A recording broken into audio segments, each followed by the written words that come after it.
I think you should do at least one hard thing every day that you don't want to do, Because and make yourself do it. because when you do something hard that you don't want to do, then the rest of your day, your threshold for pain, your threshold for being annoyed at your kids or complicated case or whatever it may be, your ability to deal with traffic, all these things, your thermostat essentially gets modified, and I think unless you have control and awareness, we're all going to just go down that path.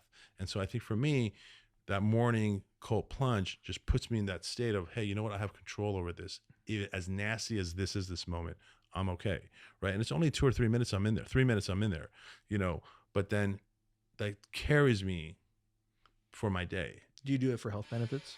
Like mental benefits I think, what about health benefits? I think those have been studied.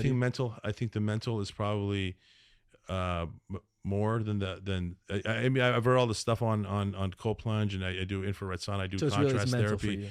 I think the mental for me is probably more, but like all my pains and aches, I think they're less because of the Sure. It sets your mental state for the whole day then. Yeah. What do you do after that? Go to work. Yeah. Just get going. So yeah, some people go surfing in the morning. I know some of my colleagues surf. On my days off, I'm training. I'm training or, what kind of training? Weight training? I do a combination of weights, but the biggest kind of thing that's been a game changer in my life for training has been hot yoga. Oh, that's cool. How long do you do? 90-minute sessions? And that's another one that I'm just like, yoga's hard because yoga's yoga.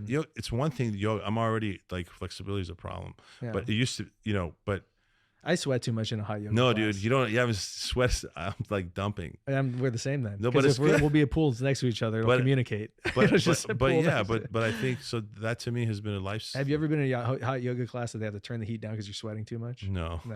But I've thought I'm like, somebody's going to turn this heat down. They got to turn it down. I'm sweating too much.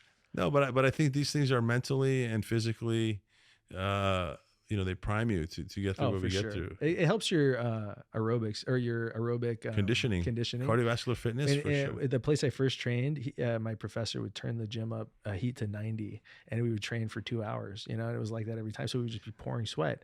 And then when you'd go, to a competition and it's like nice outside and it's nice and cool, you don't get tired. Yeah. And then I trained at a different place where it was nice and cool and easy, and you could see I could feel a difference. Definitely. You could totally feel the difference. Yeah.